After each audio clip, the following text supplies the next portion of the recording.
Hey guys, welcome back to the channel. I'm your host as always, Steve Hall, and we are going over the takeaways from episode 145 with Emilia Thompson. This was a fantastic episode, so let's get into those takeaway points.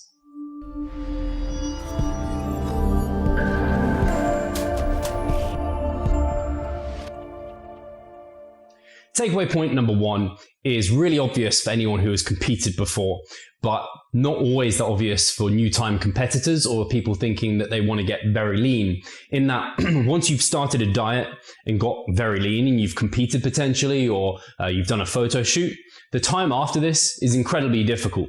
Not just because you have to get used to your body being less lean, because it's an unsustainable position to be within, but also because you're just insanely hungry during this period of time where the body wants to rapidly get to a certain body fat that it used to be at.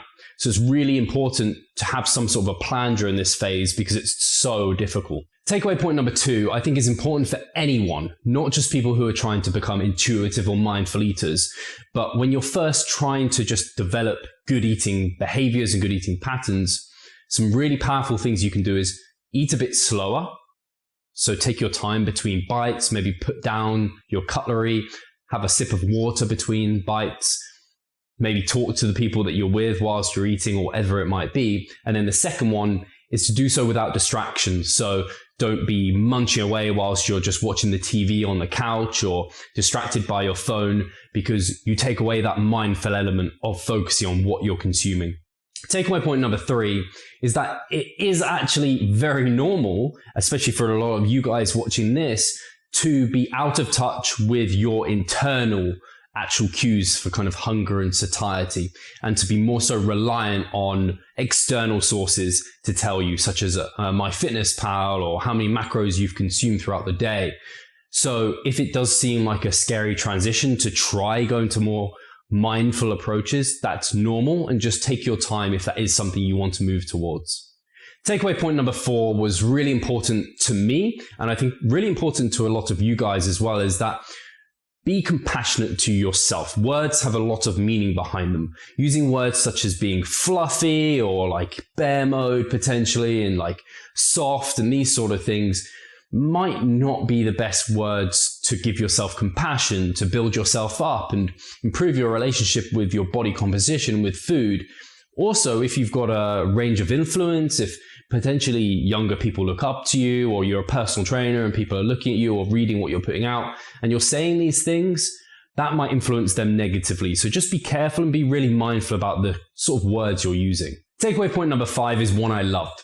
It's that tracking and intuitive eating or mindful eating don't have to be opposing things. They can somewhat complement one another, and you can maybe be dynamic through these. I kind of refer this to being a dimmer switch. So during our kind of period of time in which we're trying to progress our physique, whether it be fat loss or muscle gain, we're never fully off our diet, but we're never kind of fully on. And we're kind of in this range of this dimmer switch. And so there might be so far that we go towards mindful eating, and this might be as off as we ever get, where we are just aiming to have meals that have protein and we're eating to fullness. And this is it deep in our off season or maintenance phases or things like this.